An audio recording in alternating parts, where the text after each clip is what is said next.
पूरे निगम के 3500 वार्ड में, जिस वार्ड में निकल रहा हूँ वहाँ केवल समस्या ही समस्या है, समस्या के अलावा दूसरा कुछ नहीं है। लोग निगम की व्यवस्था से इतने त्रस्त हैं कि हर कोई अपने तरीके से उसको उस खामियों का बयां कर रहा है। अभी ये लड़के बता रहे थे कि ना यहाँ पर रोड है, ना यहाँ पर पानी है, ना यहाँ पर बिजली है। बिजली का व्यवस्था देखिए, ये तार नीचे लटका हुआ है। बगल वाले गली में भी आप देख लीजिएगा, बगल वाले गली में तार आदमी के सर के ऊपर से सट के पार हो रहा है। कभी भी बड़े हादसा का अंजाम दिया जा सकता है बिजली की लचर व्यवस्था से। कई बार लोग हमें कंप्लेन भी करते हैं। मैं कोशिश करता हूं कि एसडीओ को, जेई को फ़ोन करके मैं सूचना देता हूं कि वहां पर यह समस्या है। जो काम वार्ड पार्षद को करना चाहिए था वो काम लोग मेरे तक आते हैं, मैं कहता हूं, और इसके बाद भी लोग दुरुस्त नहीं कर पाते हैं।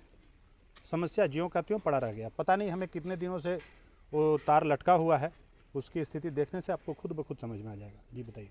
नगर निगम क्षेत्र में लोग कह रहे हैं कि धान का भी रोपनी इस समय चल रहा है। लोग टैक्स देने में भी कहते हैं कि इसको निगम में जोड़ तो लिया गया है, धान रोप रहे हैं उसका भी टैक्स देना पड़ रहा है। इस पर क्या कहिएगा? लोगों में काफ़ी इसको लेकर के जो है तरह तरह की प्रतिक्रियाएं आ रही हैं। देखिए, जो नया निगम क्षेत्र में जोड़ा गया जो क्षेत्र है वो प्योर गांव का खेतीहर गांव है, एकदम प्योर किसान का गांव है, जिसको जाह खेत कहते हैं, जहां पर लोग धान उपजाते हैं। वहां आज भी लोग नदी तालाब से पानी खींच करके धान रोपते हैं, उसमें गेहूं बोते हैं, मक्के का खेती करते हैं। प्योर गांव है। इस गांव को निगम में लेने का कोई औचित्य ही नहीं था। बस केवल पिछली सरकार जनता से टैक्स वसूल कर जेब भरने के लिए ही इस क्षेत्रों को लिया और आज वही काम कर रहे हैं लोग। अभी ये बता रहे थे कि सही बात है, लोग ये निगम, जब पहले पंचायत था तो पंचायत का एक सहमति ले करके मुखिया से और मकान बनाया करते थे। अब ये निगम में आ जाने का मतलब ये है कि जितने भी मकान बनेंगे सब मकान का ड्राइंग तैयार होगा, उसका मैप तैयार होगा। ड्राइंग और मैप तैयार करने में वहाँ लाखों लोग वसूलेंगे। अगर ये फिर भी किसी से कह पूछ के बना लेते हैं तो बैकडोर से 50,000 रुपये दे दीजिए इनको। डे टू डे लोग वॉच कर रहे हैं, दौड़ रहे हैं। कोई किसी को खबर किया कि वहाँ घर बन रहा है, सुबह सुबह एक आएगा, बिना किसी से जांचे पूछे बाइक से आएगा, देखेगा कि घर बन रहा है, तुरंत जाएगा ऑफिस में, एक नोटिस जाएगा, लेकर पहुँचा देगा घर में कि जाइए या तो वहाँ 50,000 दीजिए, नहीं तो हमें 25,000 दीजिए। ये यहाँ पर पैसे का खेल चल रहा है। निगम बनाने का मेन मकसद यही था कि कैसे लोगों के जेब से पैसा निकाल करके कुछ अपनी जेब भरा जाए, कुछ ये बताने के लिए कि कुछ सरकार के जेब में जा रहा है। सरकार भी खुश और यहाँ के जो पदाधिकारी हैं वो भी खुश, सबके जेब गर्म हो रहे हैं। निगम का मेन मकसद यही था। वार्ड नंबर 6 में लोगों की एक बहुत बड़ी समस्या थी सड़क को लेकर। आज आपके आने के बाद बहुत बड़ी समस्या का आपने समाधान करवाया। इसको लेकर लोग आपके प्रति आभार भी व्यक्त कर रहे हैं। क्या लगता है कितनी बड़ी समस्या थी और आज समस्या का समाधान करके कैसा महसूस कर रहे हैं? नहीं, मुझे बहुत अच्छा लगा। अच्छा इसलिए भी लगा कि सब इस जगह 50 घर के लोग हैं और लोगों की रोड की इतनी समस्या थी कि आगे से रास्ता बंद कर दिया गया था। कुछ हमें लग रहा है इन लोगों के आपसी कुछ मतभेद के कारण बंद हुआ होगा, लेकिन मेरे कहने से ये जो ननकू तिवारी हैं, इन्होंने, मृत्युंजय तिवारी, इन्होंने ये रास्ता खोल करके पूरे मोहल्ले को निकलने के लिए रास्ता दिया। इनके बड़े दिल का हम स्वागत करते हैं और ये स्वागत के योग्य अपने रईती ज़मीन में इन्होंने दिया है, इसके लिए बधाई के पात्र हैं ये। तो देख रहे हैं लोगों में काफ़ी खुशी है। आज समाज सेवी धनंजय त्रिपाठी नगर निगम क्षेत्र का दौरा करने निकले थे। वार्ड नंबर 6 में सड़क की समस्या थी, उसका आज इनके प्रयास से समाधान हुआ है। लोगों में काफ़ी हर्ष है। साथ ही साथ एक मामला और भी है जो कि काफ़ी चर्चा में है इस समय। लीज को लेकर के एक नया चर्चा इस समय पलामू में चल रहा है, उसके बारे में क्या कहेंगे? देखिए, लीज की कहानी ये है कि ये तो मामला बरसों से पड़ा हुआ है और जब ये निगम नहीं बना था तो आनंद शंकर जी जो मेयर पति हैं, वो बार बार सोशल मीडिया के माध्यम से या न्यूज़पेपर के माध्यम से बराबर इसकी मुखालफत किया करते थे कि मैं लीज का ये करा दूंगा, वो करा दूंगा, मैं सरकार से मांग करूंगा। मैंने रघुवर दास जी को लिखा है, इनको लिखा है, उनको लिखा है, बड़े बयानबाजी किया करते थे। लेकिन जब ये निगम बना और निगम में इनकी पत्नी ही स्वयं बन गई मेयर, इसके बाद से इन्होंने क्या काम किया? इन्होंने एक ही काम किया कि अपना जमीन का लीज नवीनीकरण डीसी के रहते करा लिया। जहां उठा के देखिए आनंद शंकर, आनंद शंकर, आनंद शंकर। उनके ही परिवार के लोगों का लीज नवीनीकरण हुआ, बाकी किसी का नहीं हुआ। तो हमको लगता है कि ये जो मेयर का कार्यकाल रहा, ये केवल अपने काम के लिए, अपने मेयर के पद के दुरुपयोग करके इन्होंने अपना लीज नवीनीकरण कराया।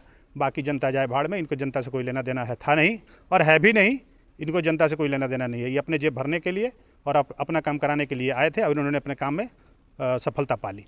क्या लगता है कि जब लोग चुनाव लड़ते हैं, चुनाव से पहले बहुत सारी बातों को जनता के बीच करते हैं, लेकिन जीतने के बाद, जैसा कि लीज वाले मामले में देखा जा रहा है, क्या लोग व्यक्तिगत कार्यों में ज़्यादा आगे बढ़ चढ़ के काम कराते हैं, ऐसा लगता है? देखिए, ये क्या है, ये लोकतांत्रिक व्यवस्था है। लोकतांत्रिक व्यवस्था में सबको 5 साल का समय मिलता है। अब 5 साल में आप क्या करते हैं, वो जनता एकदम प्रीली वॉच कर रही होती है कि आप क्या कर रहे हैं और क्या नहीं कर रहे हैं।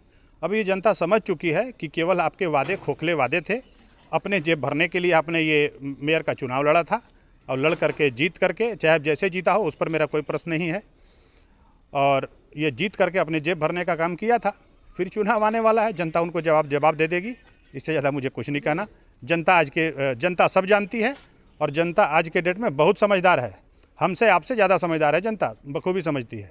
एक आखिरी सवाल लेते हैं। नगर निगम क्षेत्र का आप लगातार कई वर्षों से भ्रमण कर रहे हैं, समस्याएं भी नज़र आ रही हैं। क्या मानते हैं कि क्या कुछ परिवर्तन होना चाहिए?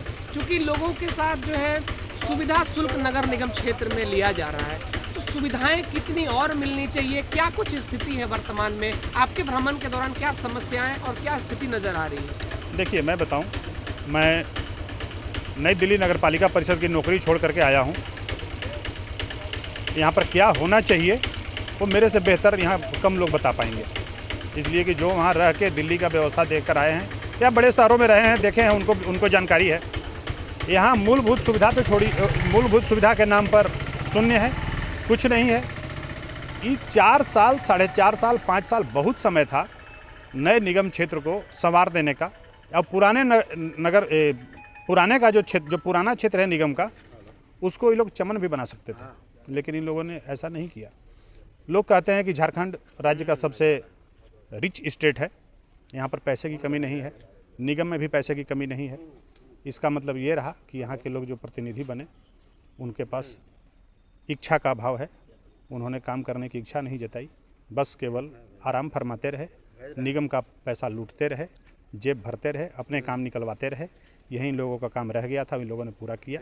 बाकी तो यहाँ पर काम बहुत है। रोड तो इसको इतना बढ़िया बन जाना चाहिए था कि लोग कहीं से आते, एक लोकेशन बताता, कहीं घुस जाते। अब ये बताइए, गड्ढा है, गड्ढा में लोग कहाँ से आएंगे? इन लोगों के दरवाजे पर कोई रिलेटिव आता होगा तो सोचता होगा कि मेरा रिलेटिव रहता कहाँ है। निगम क्षेत्र है ये, लोग निगम क्षेत्र को गालियाँ देके जाते होंगे।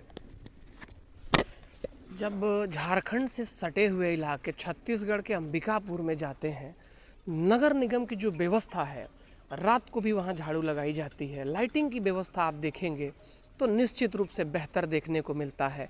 लोगों की अपेक्षाएं और बढ़ जाती हैं जब झारखंड से सटे हुए क्षेत्र छत्तीसगढ़ में जब लोग जाते हैं। समाजसेवी धनंजय त्रिपाठी दिल्ली नगर निगम से आए हैं नौकरी छोड़कर, पलामू के मेदिनीनगर नगर निगम क्षेत्र को संवारने का सपना लेकर।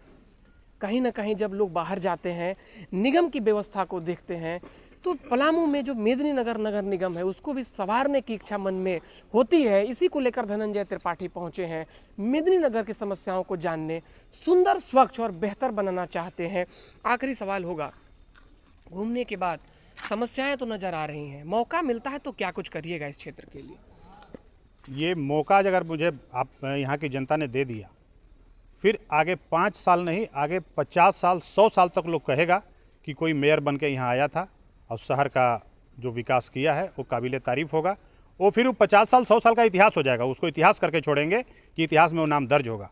वो ऐसा व्यवस्था करेंगे कि न कभी रोड, न कभी पानी, न कभी बिजली। 12 बजे रात को भी बिजली अधिकारी को फ़ोन करेंगे तो 12 बजे रात को लाके बिजली बना के जाएगा, ताकि जनता रात को चैन से सो सके।